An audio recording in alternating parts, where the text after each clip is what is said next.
Hola a todos, ¿cómo están nuevamente? Bienvenidos a este espacio. Creo que este es uno de los episodios más importantes que voy a grabar en esta campaña. Y pues hoy estoy con alguien a quien admiro mucho, que en realidad he estado siguiendo su contenido y pues me gusta mucho todo lo que hace. Y creo que vamos a sacar una bonita plática de esto. Y les presento y I'm introduce Jack. Jack, thank you for being Hola here. todos. Yeah. Mi español es muy mal, pero lo sé un poco. Yeah. I don't know how we're gonna make it work, but Yeah. English or Spanish. It We will were be fun. talking, but let's do it. Thank you, Jack, for being here. course. It's been an honor to have you here in this Thanks. episode. Like as I say, this is like an open mic, open space. We can talk about mental health. I know that you are related to these kind of topics. So thank you for being here. Thank you for accepting this. And let's start. Let's do it. Sure, let's do it. Yeah, thanks so much, Carlos, and just thank you for even creating this platform. There's so much importance, obviously, with mental health and just creating a space for men and women to be vulnerable and learn from each other's experiences, I think is so important. So thank you for bringing me here, and I'm excited for the conversation. Yes. First things first. Can you tell us who is Jack Landry, and give us a quick intro about yourself? Yeah. And what you do? Yeah, completely. So I'm gonna try to frame it and tell a little bit of the pieces of my story that are related to mental health as well. So, hey everybody, my name is Jack Landry. I grew up in Massachusetts and I'm 29 years old now. I grew up as the oldest of 6 kids. My parents were together, so I had that blessing. I was super fortunate to be part of an incredible family that was super close, which a lot of people don't get the chance to experience growing up, and that's one of the things that actually causes a lot of trauma for people, which is growing up in a broken family without a father figure or a mother, and just any type of like domestic problems causes people to have a lot of problems down the road. So happy to talk about the goodness that I found in having a family. And my parents always stressed the importance of showing up and getting good grades. So one of the rules in our house was like you basically had to get A's because my parents felt like we were capable of it, and that was from an early age kind of taught me to learn that if I want to achieve something, I can do it as long as I'm willing to put in the time and the effort and the commitment to it. So my parents taught me that from an early age. I went to university. I went to Elon University. It's in North Carolina, and I studied computer science there. I went into the working world after that, but I also played college football, American football. Wow. And it was a Division I school. And how was it, all the athletes? Yeah. When you started to doing sports, how was it? It was good. It came with like a lot of challenges and adversity in itself. I walked onto the team, which basically means at the Division I level, which is kind of like the highest level that you can play at. Most of the guys who play on the team, they're on a scholarship, so the school's paying them to go there. But for me, I did what's called walk-on, which basically I just try out and I make the team, but like I'm not being paid to be on the team. So I did that, which was awesome, but I was kind of at a disadvantage. I wasn't as good of an athlete as the other guys. And I also dealt with some injuries my freshman year, first year of university. I fractured my back for the 4th and 5th time, which caused me to have basically be on the sideline, unable to play for basically 2 years. So there's a whole journey there with what that taught me about persevering through adversity.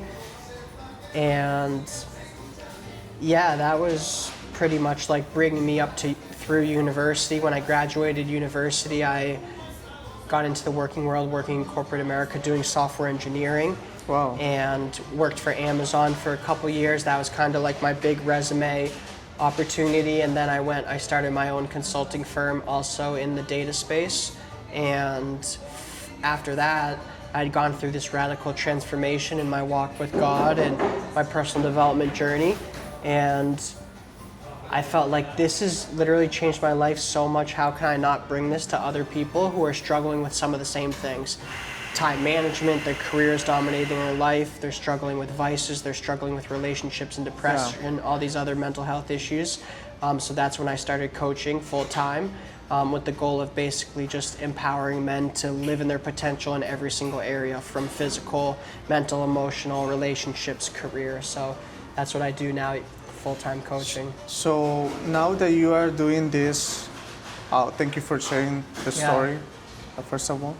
But now that you're doing this one-on-one coaching, what's the program like, or what make you do this at that time? Sure. That you make the decision to start working in a company and then being a mental health coach? Yeah, I think I always had a desire to create and to build, and because of what I had built in my own personal life, like I had built myself, and that put me in a place where I felt empowered to build others.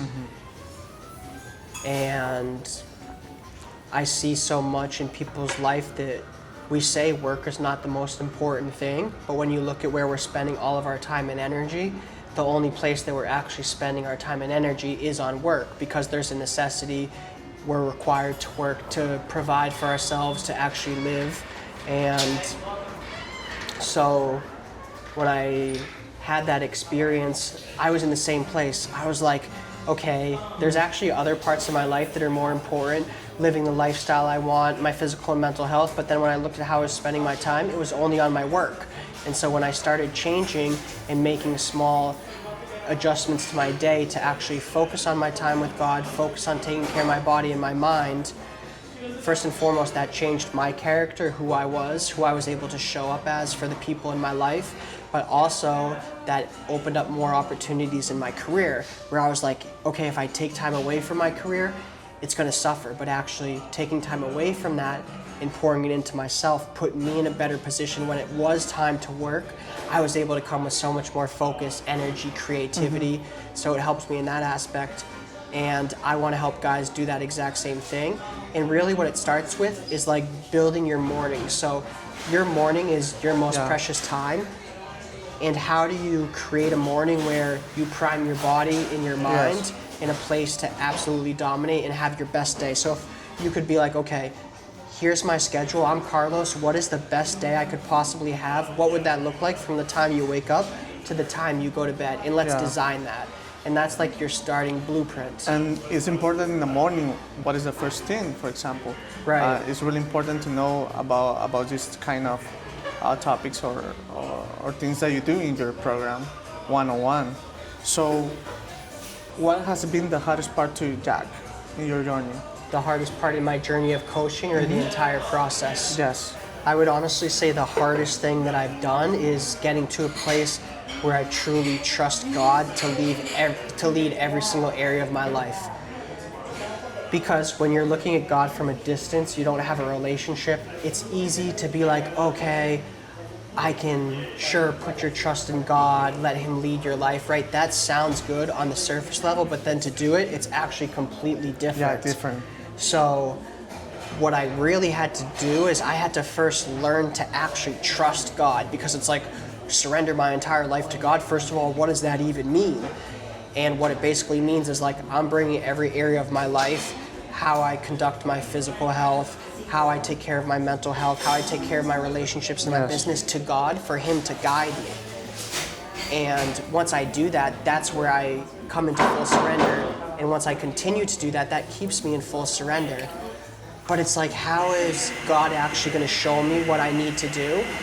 And so what God will do is He will build trust with you in baby steps.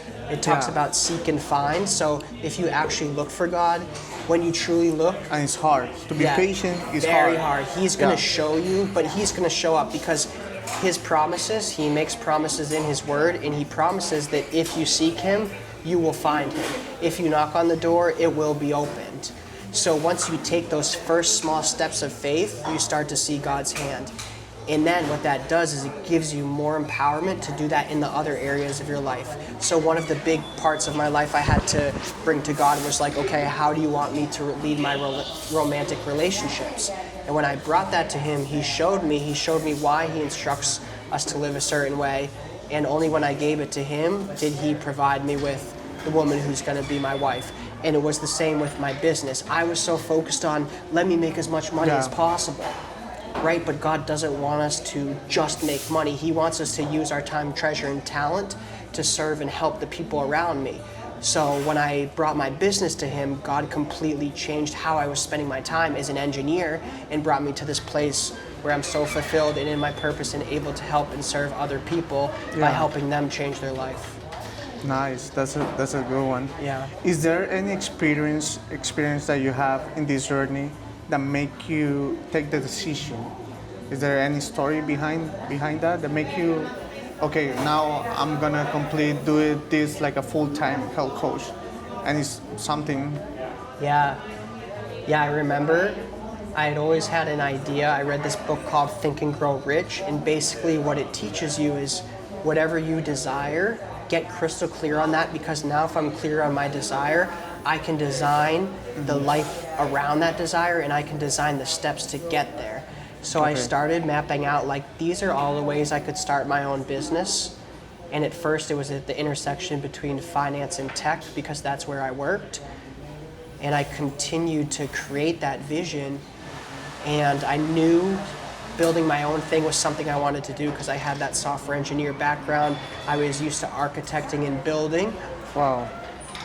But I wasn't sure what exactly it was going to be. I tried to start a vegan fast food restaurant.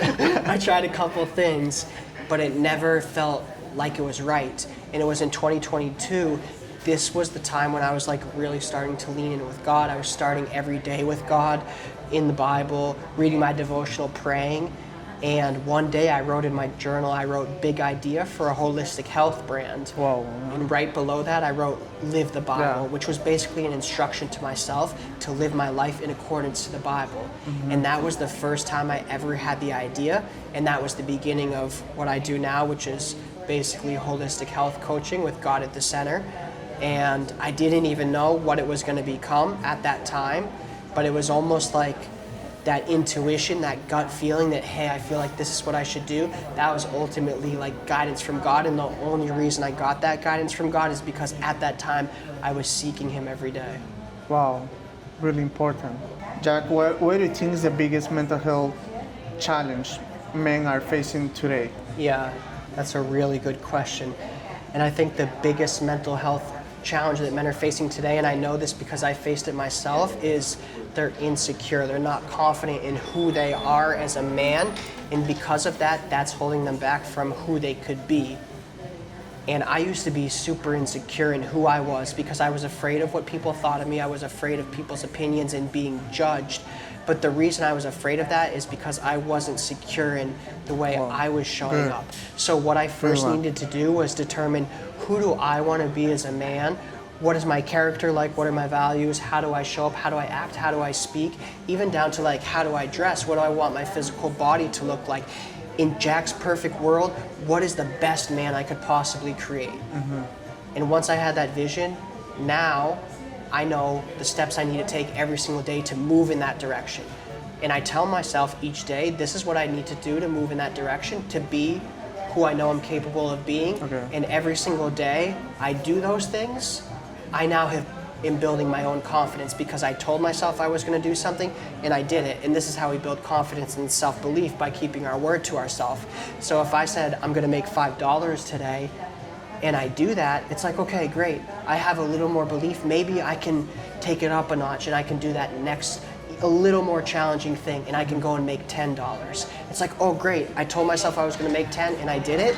I bet I can do something more. So that's the process of building self-belief and confidence, and that's ultimately where I think the majority of men are struggling, is because they're not confident in who they are, but that's because they don't know how they want to show up. And once you know how you want to show up, then you can do that each day. And they don't take action to do the things, because they are not confident on those. Right.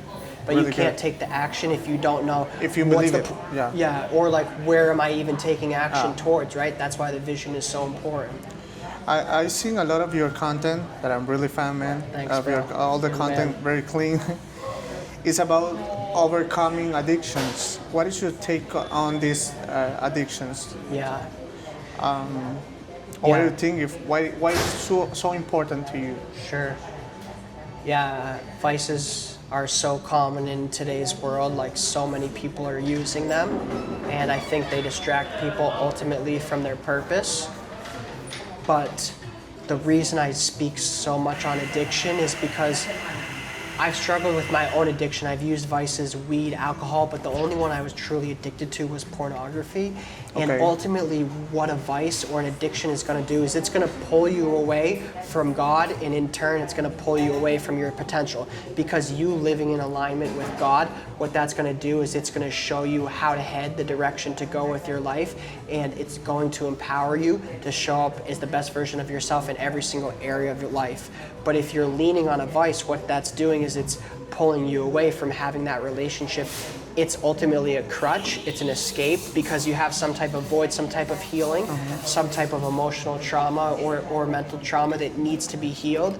And instead what we do is we use vices as a crutch to escape it, to escape dealing with the thing that we actually need to deal with. So that's why I speak so much on it, because number one, it pulls you away from who you could be, and number two, those things must be addressed for you to be in your potential, for you to be healthy and healed from a mental perspective. And about these kind of addictions, how long do you take to face it? You know, how long Yeah. it takes you to face Yeah. it? And it was hard for you, or Yeah. it was something like, Right. Like when you look at addiction and vices, people think the problem is the addiction, the drinking, the smoking, Yeah. the porn, the vape. But really the problem is the cause of that. And typically the cause of that action is some emotional trauma. So the reason I'm blacking out and I'm drunk driving, at least the reason I was, is because I was depressed. I was experiencing heartbreak for the Yeah. first time in my life. And it was so painful, I didn't want to deal with it. And what I would do is I would just numb it by getting completely blackout, and I wouldn't have to address how I actually felt. And it's only when you sit down in a sober mind and you're like, okay, this is how I feel, and you start to dig to the root of it and figure out what's causing me to feel this way. Can you address it and actually move forward from it? what's the fastest way or tips to overcome depression? The best way to overcome depression is to put yourself in the best environment you possibly can to conquer it. So what I had to do was I had to get sober, because if I'm using alcohol and weed, which I was at the time, all that's doing is it's adding more anxiety, and it's clouding my clear thinking. The reason I need clear thinking is because that helps me to get to the root of the depression, right? You can say I'm depressed, but what is actually causing that? There's something deeper.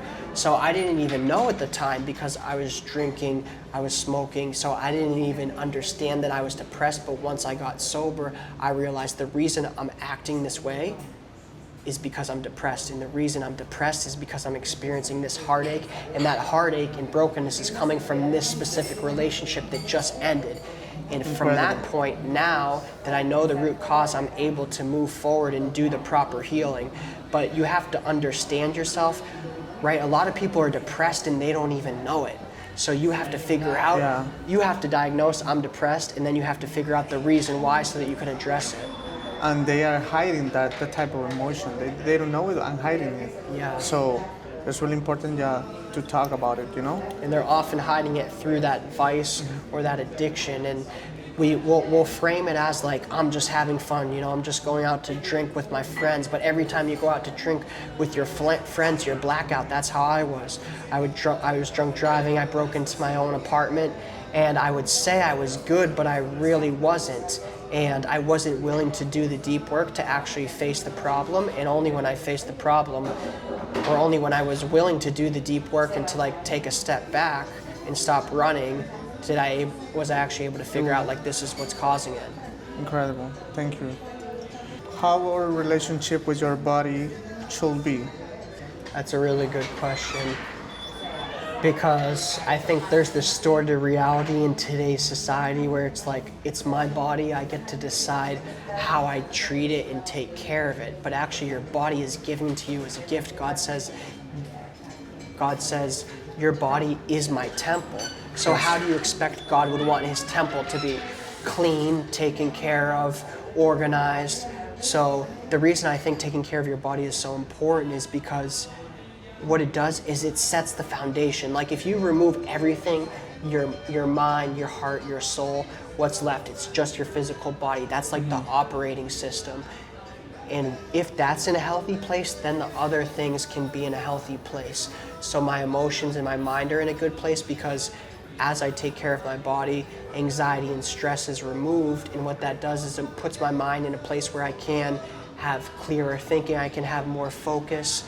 I'm able to get to a place where I can actually quiet my thoughts. I'm not overwhelmed with all the stress. And when you can get to that place of quietness, that's where you're going to find the clarity and the direction on how to head in every single area of your life, your career, your relationships. But that's also where you're going to get to the point where you can hear from God the most, because God, the way he speaks to you is not through this audible voice. Hey, Carlos, this is God, right? Yeah. It's like that gut feeling, that intuition, which is ultimately the spirit of God. And that's how we think it should be, no? Yeah. And so only when you get to that place of quietness can you hear that direction. And so now that my body's healthy, my mind is healthy, my relationship with God is healthy, now I know how to conduct myself and lead myself in the other areas of my life. So that sets the foundation. It's like, that's the problem with people who work so hard and the only thing they do is work. They want to make all this money, but guess what, dude? And I experienced it myself. If you actually take care of your body, your mind is going to be in a better place. You're going to have more focus, energy, and clarity. When you have more focus, energy, and clarity, you bring that to your career, and it actually opens up more doors. You're able to be better for your colleagues. You're able to bring more value to your company. Workplace. Exactly. You will feel better in everything, you know? Yeah, so it's almost like a period of pyramid of body, mind, and then the rest of your life. Oh, good one. And do you think the mind or anxiety can take over your body and emotions? That the mind can take over your body and emotions, or anxiety can? The mind or the anxiety? Yeah, our mind is the most powerful muscle that we have, so that's why you have to control it. And in most cases, it is taking control of your body, because in that pyramid scheme I just talked to you about, which is body, mind, the rest of your life, or body, mind, God, the rest of your life, the body is at the bottom. So the superior is your mind. So your mind can take over if the foundation of your body is not properly taken care of. And I'm going to convince myself that I don't even need to work out, or I don't need to do these things, because my mind is basically in a place where I have convinced myself of certain things that aren't true. But if I were to experience what comes with a healthy body, that would rewire my mind. Mm-hmm. So that's why having that physical body is going to help you set a healthy foundation for everything else. Good. And what do you think is your best advice in this kind of mental health matters? Yeah. For men, for example. Yeah. What will be your best advice? Sure. Well, the first and foremost, the thing that would change your life the most is by building a relationship with God. Very easier said than done. It sounds nice on the surface level, right? Oh yeah, get to know God, he'll change your life. So how would you actually get to that place where like you truly have experienced God's presence in your life and that changes your life?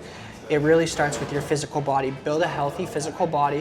What that's going to do is going to put you in a place where you can build a healthy mind.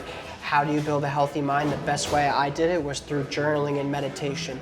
Through journaling, what I'm doing is I'm starting to understand the reason I feel certain ways, the reason I act certain ways. I'm actually getting to a place where I understand my emotions.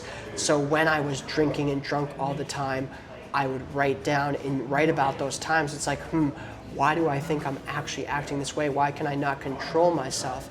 And I start to see that maybe there's some pain there, and I start to trickle back to the actual cause. And then meditation, what meditation is doing, it's helping me get control over my thoughts. So your thoughts are typically about the future or about the past. Okay. What that's doing is it's removing you from right now. And when you're always living in the past and the future, you're not able to be present. Your emotions that you experience right now, you can't respond to them. You only react to them. So it's like somebody cusses you out, you get pissed off. But instead, if you're present, it's like, okay, I'm getting angry. I can now decide how I want to respond. So yeah, really just building self and emotional awareness is the best thing you can ever do for your mental health. But how do you put yourself in a place to do that? First, you have to have a physical body so that you can nurture your mind and understand your emotions and your thoughts. And you do that through journaling and meditation. And then from there, you either remove the things that are causing you the anxiety or whatever the negative emotion is, and you take action to overcome those things. So sometimes it's removal, sometimes it's taking action, sometimes it's just time, but really it's understanding yourself. And sometimes takes a lot of time, to do it, to believe it, and to accept it. Right, right. But the longer you fail to acknowledge what it is that you're going through and the emotions that you're having and what's causing them, the longer that's going to become trauma in your life. And you're getting hard. Yeah. So you have to be able to do that process of self-observation where I'm looking at myself. Especially for men, it's challenging, at least the way I grew up. Guys were taught to be like, you got to be a man, don't cry, stay strong. But really what that does is it just conditions men to ignore their emotions. Ignore or face it. Right. So when I ignore my emotions, I don't even know why I'm feeling a certain way. I can't actually even tell you what I'm feeling, but something is just not right. And the only way you get rid of the negative emotions is you admit. It starts with acceptance. This is what I'm feeling. And now that I've truly acknowledged, like, dang, I'm depressed or I'm super anxious, can I figure out the cause of that negative emotion and remove it? Wow, super. In this case, do you remember any experience that you face like anxiety?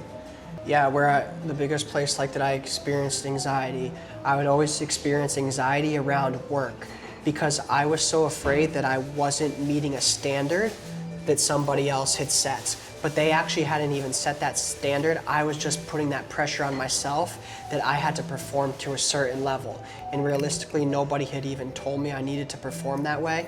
I was just putting this pressure on myself that in asking myself a question, am I doing enough? So I was setting this hypothetical bar, but every time I looked at how I was performing, I was always in question of, am I doing enough? Am I performing enough? And that caused me so much anxiety. And I had to figure out what's causing me to have all this anxiety around work. And really what it was just what I said. I was afraid of underperforming, but the real reason I was afraid of underperforming was because I was afraid of being fired. So I had to address that massive fear, the underlying fear, and I had to ask myself the question, okay, if I were to be fired, what would I actually do in that case? But when I looked at that worst case scenario, what would I do in this case? If I were to be fired, how would I address that fear? I was able to actually come up with an answer, and it was like, my worst case scenario of being fired actually isn't that bad because I have confidence based on the skill set I have, based on my current experience, that I would just be able to go and get another job. So and you feel it was like a peaceful, right? Yeah, and it gave me a peace because I was like, the only one who's putting this pressure on me to perform is myself. Okay. And the reason I'm putting that pressure on myself is because I'm afraid of underperforming, and the reason I'm afraid of underperforming is because I'm afraid of getting fired. But actually, if I were to get fired, it's not that big of a deal because there's always going to be another opportunity, and actually, this probably wasn't the best fit anyways, otherwise I wouldn't have gotten fired. And so I knew as long as I show up every day and give my best, then whatever happens, I feel confident in is the best thing, and I feel confident in my ability to be okay if the worst case scenario were to happen. And actually, when I look at the worst case scenario, what's causing me the fear and the anxiety, it really wasn't that bad. I'm gonna be okay. Yeah. But I had to work backwards from this is what I feel to what's causing it to actually what's the root cause. I'm being thankful about everything, about every day, as you say, about every morning when you wake up. Be thankful about it with God. So exactly. Interesting. What about the fitness life? What about is the fitness or the sports can help you to mental health? What do you think, or your take on this one? Yeah, I think kind of like I said earlier, it's impossible to have strong self and emotional awareness without a strong physical health, because when I dealt with anxiety around work or when I was dealing with depression because of a breakup, I wasn't in the best place physically. I was in the gym and I was eating okay, but I would still drink all the time. I was still smoking all the time, still eating crappy food on the weekend. So, like, no wonder you have anxiety when it comes to Sunday, because what you did is you just sabotaged your whole weekend. And you work so hard during Monday and Friday, and you put out your best, and then you do what's called like relaxing and you party, but all you're doing is destroying all the hard work you've done during the week. And it's like, I could be doing certain things to take care of my body and my mind on the weekend and to advance my career and to nurture relationships, but instead I'm just escaping the pain that I have because I'm unwilling to address it. So yeah, the physical, you're never gonna be, obviously with emotional health and mental health, there's always work to be done, but you will never be in the best place you could be today, right now, if you're neglecting your body. It's impossible. What it does is it just sets me up in the best position that I know I'm gonna have the best day. I can show up the best for everything that's coming in my day. So when I wake up, the most important thing I do for my mental health is I don't go on my phone until much later, at least an hour after I finish my morning routine. Because when you go on your phone first thing in the morning, what that does is you're getting bombarded with stimulation. You have all these thoughts going on now, you have anxiety coming up.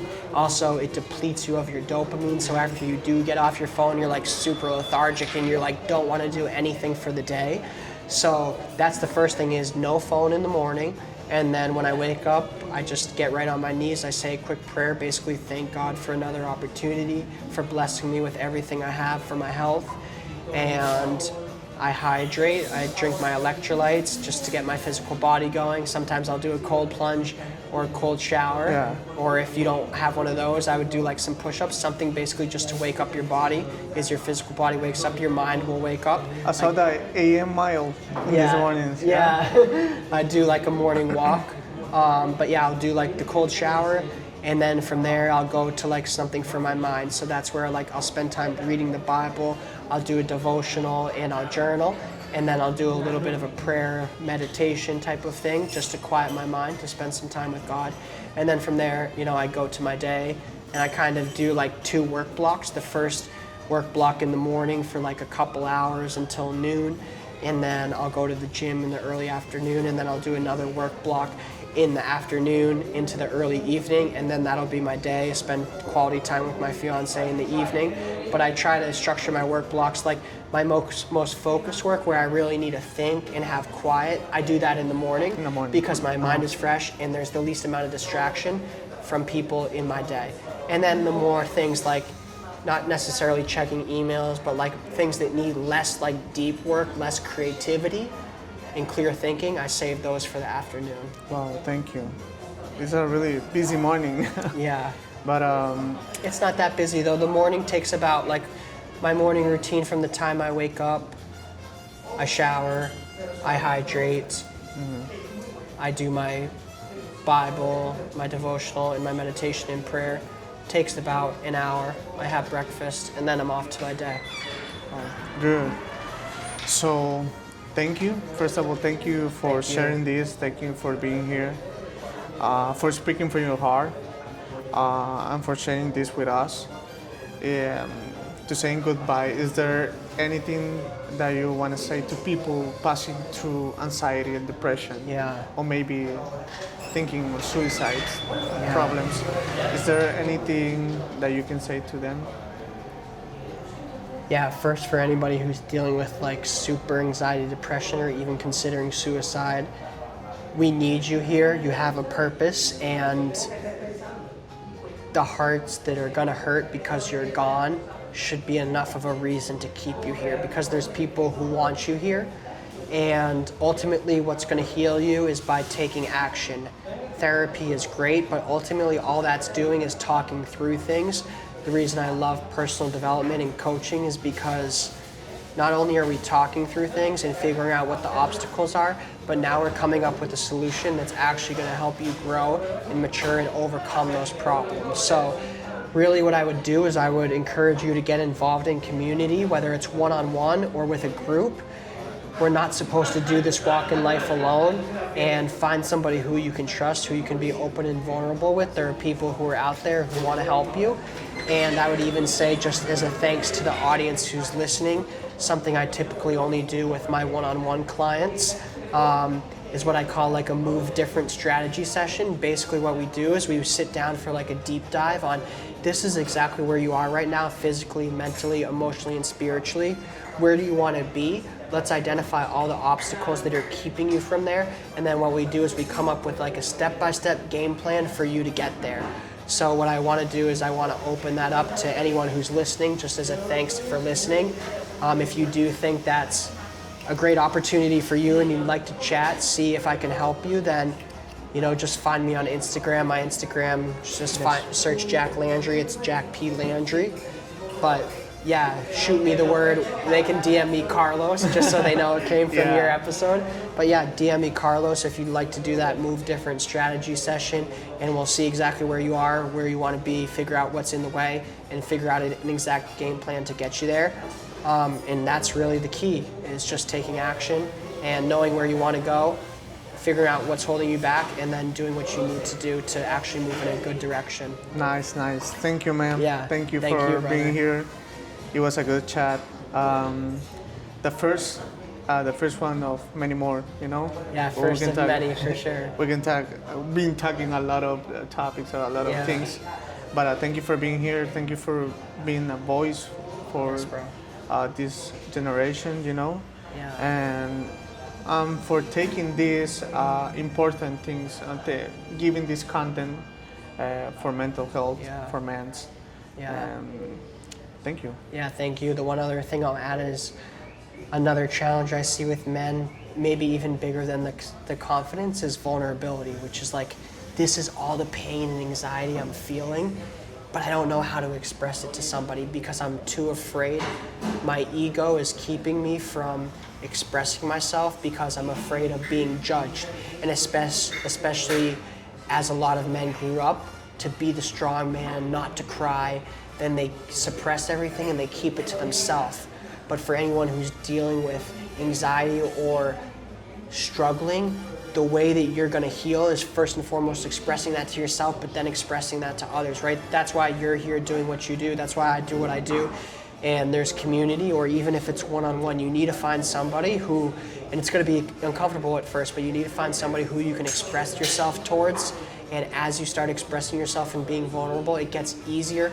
And literally just in the process of you saying to somebody else, this is how I feel and why I think I'm struggling, there's even healing just in saying that and expressing it. So I would encourage anybody who's struggling that it's gonna be hard to do this on your own, right? If you could heal on your own, you would have already been healed. There's a reason why you're still unhealed.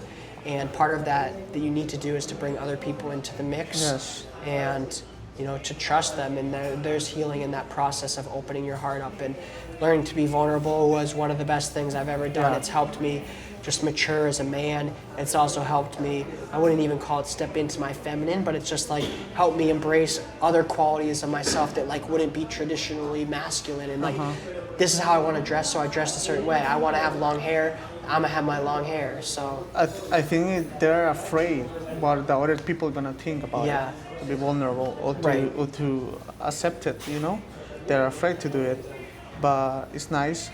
Really, it's That's important. why it starts with the self, because dude, you're drinking and smoking all the time. You haven't even told yourself the reason you're doing that is because you're depressed. So once you admit it to yourself, now you can admit it to somebody else. And that process of healing starts because, okay, I'm realizing this is the reality of my situation. That's okay. It's okay to admit where you are, because accepting and admitting is the beginning of the healing process. And now I've done that with myself. Now I can admit that to somebody else, and they can also start to shed some wisdom and experience into my situation that's going to help me move forward. And now I have somebody who I can lean on and trust on. I don't feel like I have to do this all by myself. And it's less about like me fighting against it, and it's more about me overcoming it and healing it. So yeah, so much power in vulnerability. But I just wanted to add that. Yeah, thank you, Jack. Thank you, Jack, this moment and for this day. As I say, the first of many First of many. And Next one will be in Honduras. in Honduras, yeah. Yeah. We were talking about going to Honduras and make an episode in our studio, but it was really nice to hear you talking about this, sharing this with all the people in Honduras and all the people around the world that have this matter about mental health. Yeah. So, see you in the next episode. Aquí nos despedimos, ahora paso al español. Gracias a todos y esperamos que esto pueda servir y ayudar a muchas personas más que pues nos están viendo y que sigan los episodios en esta segunda temporada que hemos abierto el micrófono para muchas más personas que vienen. Y gracias a todos por estar aquí en este espacio, un espacio abierto, una conversación a micrófono abierto. Nos vemos. Adios, amigos. After practice. Thank you. Appreciate you, bro. That was a lot of fun. Yeah.